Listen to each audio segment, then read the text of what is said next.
الطب اصلا هو فن علاج المرض.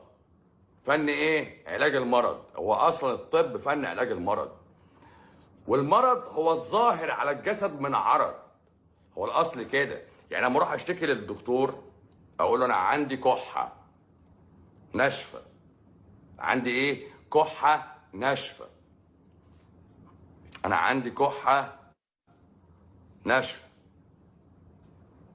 فيبدا يفكر هو الكحه دي من ايه؟ الكحه دي من ايه؟ مش اول حاجه خد ورق جوافه اغلي ورق جوافه. لا، مش من مصلحتك تغلي ورق جوافه. وانا قبل ما اعرف الكحه دي سببها ايه، وقبل ما احط ليها سبب، واقول لك دي حساسيه من حبوب اللقاح، لا، حساسيه من بارفان مثلا. يعني حساسيه من بارفان، روماتويد سلبي اللي هو الخافي فعلا.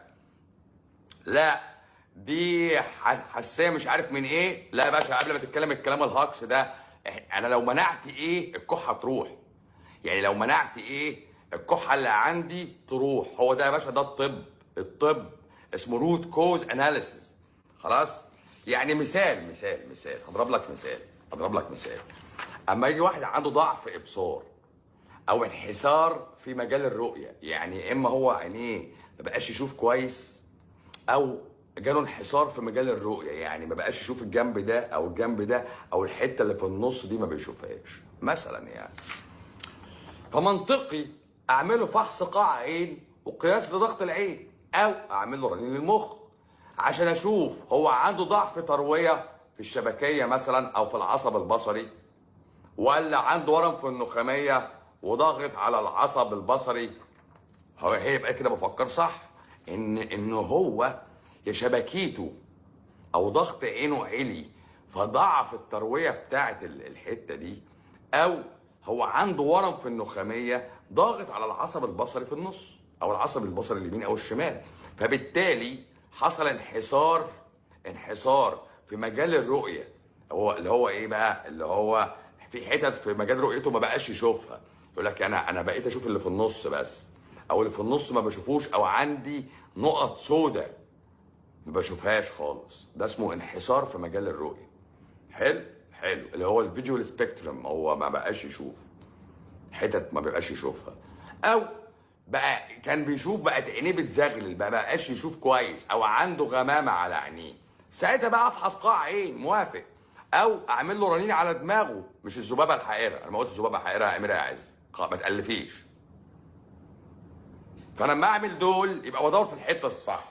لكن يجي بقى الدكتور فشخونيا يقول لك لا، اصل هو بيشرب سجاير فعملت له ضعف في الشبكيه، او سكر العالي كل الشبكيه. يا باشا الكلام ده كده هجص، كده احنا بقى بنألف، كده احنا بنعبط بقى. يبقى هو ده العلم الظني اللي انا بقول لك عليه، اللي هو انا ساعتها هلجأ فيه على دراسه. على فكره انا عالجت نخاميات 16 ورم نخاميه، 16 ورم نخاميه، 16 ورم نخاميه، وخلصناهم خلاص. الطب بقى هو فن علاج المرض، والمرض هو الظاهر على الجسد من عرض. اذا لا يوجد كشف مبكر او خلط مستجدات، يعني شواهد تحليليه مع اعراض لا تمت لها بصله، بدون سببيه مؤكده. يعني السببيه دي معناها ايه؟ ان انا لو شلت ده العرض يروح، لو انا شلت ده العرض يروح. فهمت حاجه؟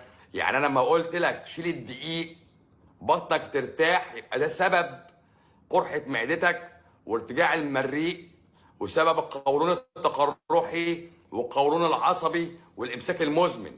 هو راح قال لك بقى الامساك انت عندك نقص في ايه؟ في الميه. لا، ده انت عندك نقص في الالياف. لا، ده انت عندك نقص مش عارف في الخضار. لا، فانت اكلك سلطه وشربك 7 لتر ميه والامساك هو. حلو الكلام؟ يبقى باشا لا، انا الامساك اللي عندي مش حاجه ناقصه، الامساك اللي عندي حاجه زايده وحاجه تعبتني. شيل السبب يروح العرض. هو ده يا باشا اسمه روت كوز اناليسيس. يبقى الروت كوز اناليسيس معناه ايه؟ البحث عن جذور السبب ما وراء حدوث العرض. ازاي تعالج وانت لا تعلم السبب؟ هو ده السؤال بقى. يعني ازاي اعالج سرطان وانا مش عارف يعني ايه سرطان، ولا عارف سبب السرطان، ولا عارف سبب السكر العالي. انت لحد النهارده 2026 هو ما عندوش سبب للسكر العالي ايه هو، ولا يعرف جه منين. ذاكر شروق الصباح صباح، شروق الشمس صباح، مش عارف يعني ايه، بس قشطه يعني. يبقى كل الامراض اللي مكتوبه في كتب الطب مفيش ليها سبب واضح. ضغط الدم العالي، هو ما يعرفش سبب ضغط الدم العالي ايه. انا حللت لك في ثانيه الا ثانيه. ضغط بطنك عالي، ضغط دماغك يعلى، ضغط عينيك يعلى، ضغط صدرك يعلى، ضغط دراعك يعلى. يبقى ضغط البطن لما رفع ضغط الدراع ارتفع. ده في منتهى البساطه اهي.